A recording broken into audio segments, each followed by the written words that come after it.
एक नए वीडियो में एक नए टॉपिक के साथ आप सभी का पुनः स्वागत है।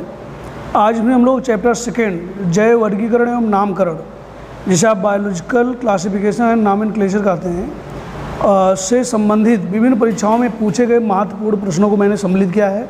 इसमें मात्र 30 प्रश्न हैं जो अक्सर विभिन्न परीक्षाओं में पूछे जाते हैं, चाहे मेडिकल की हो, चाहे बोर्ड परीक्षाएँ हों या छोटे मोटे अदर कॉम्पिटिशन्स हों। तो पूरा वीडियो केयरफुली आप देखें और इसमें से 1 से 2 प्रश्न आपसे पूछे जाएंगे जिसका आंसर आप कमेंट में देने का प्रयास कर सकते हैं। तो बिना समय गंवाए आइए देखते हैं जैव वर्गीकरण एवं नामकरण के उन 30 महत्वपूर्ण प्रश्नों। लोग सबसे पहले पहला प्रश्न देख सकते हैं और ये चैप्टर सेकेंड जैव वर्गीकरण नामकरण का है। मैंने आपको पहले बताया विभिन्न प्रतियोगी परीक्षाओं में ये बहुविकल्पी प्रश्न के रूप में पूछे जाते हैं। जैसे यहाँ पहला प्रश्न दिया है, वर्गीकरण की द्विनाम पद्धति किसने दी? तो यहाँ पे 4 ऑप्शन हैं, ए हक्सले, बी जॉनडे, सी लीनियस और डी डीब्रीज। आप स्वयं भी अपना आंसर चेक कर सकते हैं आपका कितना इसमें सही हो रहा है। जैसे यहाँ पे एकदम सही आंसर है कैरोलस लीनियस, सी ऑप्शन, जो द्विनाम पद्धति के जनक भी माने जाते हैं। उन्होंने द्विनाम पद्धति भी दी है और उन्होंने जेनरा प्लांटेरम पुस्तक भी लिखी है। Question number second, Oryza sativa चावल का वैज्ञानिक नाम है। द्विनाम पद्धति के अनुसार सेटाइवा दर्शाता है, क्या दर्शाता है? ए जाति का नाम, बी विशिष्ट नाम, सी विशिष्ट उपनाम, डी विशिष्ट नामकरण। तो यहाँ पे सही आंसर आप गेस कर चुके हैं, जाति का नाम जो है ये दर्शाता है। तो Oryza sativa, genus species, genus माने वंश और स्पीसीज माने जाति का नाम, तो ये बाद में है इसलिए जाति का नाम शो कर रहा है। क्वेश्चन नंबर 3, निम्नलिखित में से वर्गीकी श्रेणियों का सही क्रम पदानुक्रम क्या है? ए जगत, संघ, वर्ग, गण, कुल, वंश, जाति।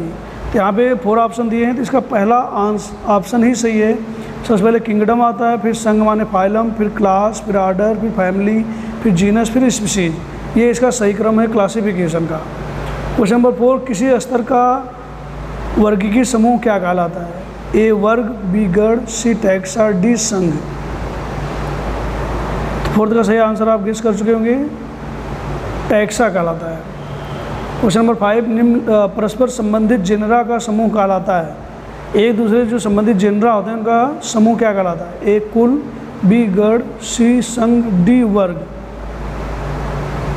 तो कुल कहलाता है, फैमिली कहलाता है। क्वेश्चन नंबर 6, जीवाणु के केंद्रीय पदार्थ में नहीं पाया जाता है, क्या नहीं पाया जाता? ए गोलाकार डीएनए, बी डीएनए, सी पॉलीएमाइड, डी हिस्टोन। तो 6 का सबसे सही आंसर है डी हिस्टोन।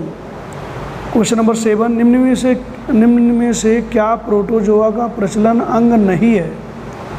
पूरे प्रोटोजोआ संघ की बात चल रही है। पश्म कशाभिक, कशाभिक, पैरापोडिया, कूटपात। तो यहाँ 4 ऑप्शन दिया हुआ है, तो पैरापोडिया जो है वो संघ प्रोटोजोआ के जंतुओं का प्रचलन अंग नहीं है, प्रचलन अंग के द्वारा ही जंतु गति करते हैं। क्वेश्चन नंबर 8, ट्रिपेनोसोमा, नॉटिलिका और मोनोसिस्टिस तथा जियार्डिया के विषय में सामान्य क्या है? ये सभी परजीवी हैं, बी सभी एक कोश की प्रोटिस्ट हैं, सी इनमें कशाभिका पाया जाता है, डी ये बीजाणु उत्पन्न करते हैं। तो 8वें का जो सबसे सही आंसर है, सभी एक कोश की प्रोटिस्ट हैं, बी ऑप्शन। ऐसे जीवाणु जिनके एक ध्रुव पर कशाभिकाओं का पुंज होता है क्या कहलाते हैं? उभय कशाभी, बी परिपश्माभी, सी अशूक, डी गुच्छ कशाभी। तो 9th का यहाँ बिल्कुल सही ऑप्शन है लोफोट्राइकस, डी ऑप्शन, गुच्छ कशाभी। 10, यूकैरियोटिक में क्रोमैटोफोर हैं। ए कोशिका के रंग के लिए उत्तरदायी विशिष्ट कण, बी जीवधारी के आकार को संगठित करने वाली संरचना, सी विभिन्न उपापचयी क्रियाओं को करने वाले कण, डी प्रकाश संश्लेषित जीवाणु में पाया जाने वाला जटिल आंतरिक कलीय तंत्रा। तो बहुत ही इंपॉर्टेंट क्वेश्चन है, इसका डी ऑप्शन सही है, प्रकाश संश्लेषित जीवाणु में पाया जाने वाला जटिल आंतरिक कलीय तंत्र। आप कह सकते हैं तंत्रा नहीं बोलेंगे। और 11 नंबर पर चलते हैं, अमीबा में संकुचनशील धारणी कहाँ पाई जाती है? तो ए अंतिम शीर्ष के निकट, बी प्रारंभिक शिक्षा के निकट, सी शरीर के मध्य भाग में, डी कहीं भी। तो इसका जो बिल्कुल सही आंसर है ए है, अंतिम शीर्ष के निकट पाई जाती है संकुचनशील धानी या संकुचनशील दिक्तिका बोलते हैं। क्या काम होता है? संकुचनशील दिक्तिका जो होती है शरीर में इसके जल की मात्रा को नियंत्रित करती है। और इसी संबंधित एक प्रश्न पूछा जाता है आपसे, प्रास्तरण नियंत्रण किसे कहते हैं? तो प्रासरण नियंत्रण की जो प्रक्रिया संपन्न होती है वो संकुचनशील धानी रिक्तिका के द्वारा ही संपन्न होती है। तो आप प्रासरण नियंत्रण बता सकते हैं कि एक ऐसी प्रोसेस है जिसमें अमीबा के शरीर में उपस्थित जल की अधिक एक्सेस अमाउंट को शरीर से बाहर निकाल दिया जाए, तो वो क्या कहलाता है? प्रासरण नियंत्रण।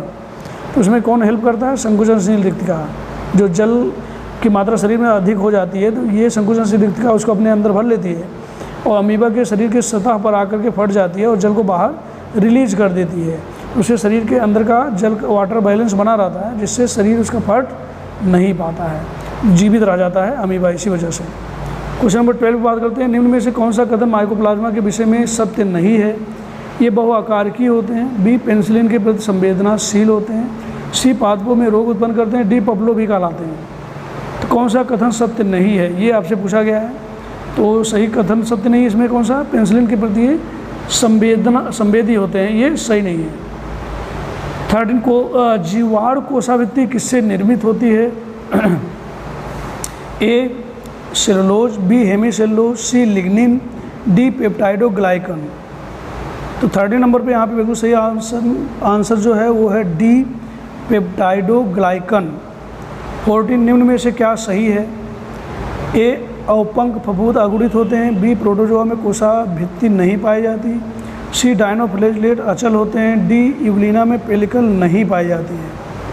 तो 14 का जो सही आंसर है प्रोटोजोअन में कोशिकाभित्ति नहीं पाई जाती है, बी ऑप्शन सही है। निम्न में से कौन प्रोकैरियोट का उदाहरण है? ए अमीबा, बी स्पाइरोगैरा, सी जीवाणु और डी क्लेमाइडोमोनास या क्लेमिडोमोनास भी आप कह सकते हैं। कौन इनमें से प्रोकैरियोट का उदाहरण नहीं है? तो जीवाणु जो है ये प्रोकैरियोट का उदाहरण नहीं है, सी ऑप्शन सही था। लाल लहर किसके द्वारा उत्पन्न होती है? नाटिलिका, जिम्नोडीनियम, गोनियालेक्स, ये सभी। तो 16 नंबर क्वेश्चन का डी ऑप्शन सही है।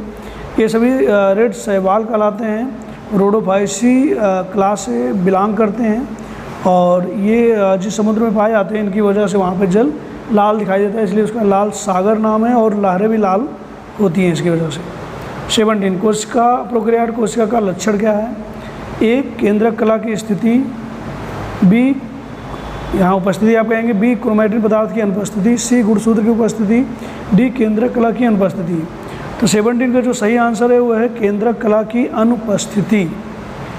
18 ऑक्सीजन प्रकाश संश्लेषण किसमें पाया जाता है?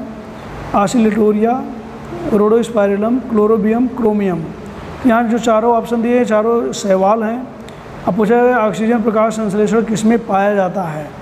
तो आसिलेटोरिया में ऑक्सीजन के द्वारा प्रकाश संश्लेषण पाया जाता है। ऐसे कौन सा कथन सही है? ए सभी जीवाणु विषमपोषी होते हैं, बी जीवाणु या तो विषमपोषी होते हैं या रसायन स्वपोषी, सी जीवाणु प्रकाश स्वपोषी भी हो सकते हैं, डी जीवाणु या तो रसायन स्वपोषी होते हैं या प्रकाश स्वपोषी। तो 19 जो सही आंसर है वो है सी जीवाणु प्रकाश स्वपोषी भी हो सकते हैं। क्वेश्चन नंबर 20 किसमें प्लाज्मा कला से घिरे कोशिकांग नहीं पाए जाते हैं? ये प्लाज्मोडियम, बी सैक्रोमाइसीज जिसे आप ईस्ट कहते हैं, सी स्ट्रेप्टोकोकस, डी क्लेमाइडोमोनास। तो 20 का जो सही आंसर है वो है सी स्ट्रेप्टोकोकस। आप अपना आंसर गेस करते चले। 21 केंद्रक कला किनमें अनुपस्थित होती है? ए मोनेरा, बी प्रोटिस्टा, सी फंजाई, डी प्लांटी। 21 का जो सही आंसर है वो है ए मोनेरा। 22 निम्न में से कौन सा नीला हरित शैवालों का लक्षण नहीं है? ये बहुकोशिकीय होते हैं, ये निबहों का निर्माण करते हैं कॉलोनी का, सी प्रदूषित जल में ये ब्लू का निर्माण करते हैं, ब्लूम बोलते हैं, BLOOM। 4th ये वातावरणीय नाइट्रोजन का स्थिरीकरण कर सकते हैं। तो यहाँ पे जो पहला ऑप्शन है वही इसका लक्षण नहीं है, ये बहुकोशिकीय नहीं होते हैं, बने मल्टी सेलुलर। क्वेश्चन नंबर 23 की बात करते हैं। अमीबा है एक सबसे सरल क्वेश्चन, एक कोशिकीय जीव, 8 कोशिकीय जीव, बहुकोशिकीय जीव, इनमें से कोई नहीं। बहुत ही सरल आंसर है इसका, एक कोशिकीय जीव, ए ऑप्शन सही है। 24 टिटनेस रोग किसके द्वारा होता है? विषाणु, बी जीवाणु, सी कवक और डी माइकोप्लाज्मा। तो टिटनेस जो रोग होता है वो एक जीवाणु द्वारा होता है, इसका नाम है माइकोबैक्टीरियम टिटैनी। क्वेश्चन नंबर 25 डाइटम कौन से वर्ग से संबंधित है? ए फियोफाइसी बोलेंगे इसे आप, बी आइसोलिटोरियो ऑसिलेरियोफाइसी, सी क्लोरोफाइसी और डी जीवाणुओं में। तो डायटम जो है वो कौन से वर्ग से संबंधित है, ये आपको आंसर देना है। इसमें आप गेस करते रहें अपने आंसर को, और इसका सही आंसर है बी बैसिलेरियोफाइसी। सॉरी, यहाँ पे इन्होंने ऑसिलेरियोफाइसी लिख दिया है, लेकिन इसका सही आंसर है बैसिलेरियोफाइसी। तो बी ऑप्शन को आपको बैसिलेरियो समझना है। 26 प्लाज्मिड उपस्थित होते हैं, ए विषाणुओं में, बी जीवाणुओं में, सी कवक में, डी वायराइड में। बहुत ही इंपॉर्टेंट क्वेश्चन है। ये जीवाणुओं में उपस्थित होते हैं। डीएनए के अतिरिक्त जो छोटे छोटे सूक्ष्म कण होते हैं, उसके फ्रेगमेंट जैसे टूटे हुए भाग, वो प्लाज्मिड कहलाते हैं। 27 निम्नलिखित में से किस प्रकार के जीवाणु कोशिका के दोनों सिरों पर कशाभिका उपस्थित होते हैं? किस प्रकार के जीवाणु के दोनों सिरों पर कशाभिका उपस्थित होती है? एक कशाभिकी, उभय कशाभिकी, गुच्छ कशाभिकी, परिरोमित। नाम से ही पता चल रहा है, बी ऑप्शन सही है, उभय कशाभी, एम्फिट्राइकस, दोनों तरफ जिसमें हो। 28 नीले हरे शैवाल होते हैं, प्रोकैरियोट, यूकैरियोट, सी एक बीजपत्री, द्विबीजपत्री। ये भी बहुत सरल क्वेश्चन है। नीले हरे शैवाल प्रोकैरियोट होते हैं। 29 साइनोबैक्टीरिया का दूसरा नाम क्या है? ए प्रोटिस्ट, गोल्डन शैवाल, सी स्लाइम मोल्ड, डी नीले हरे शैवाल। तो साइनोबैक्टीरिया का वीडियो भी आप देख सकते हैं डिटेल में, नीले हरे शैवाल वहाँ पे आपको बताया जाएगा। 30 आर्किबैक्टीरिया या आद्य जीवाणु बैक्टीरिया से किसमें भिन्न होते हैं?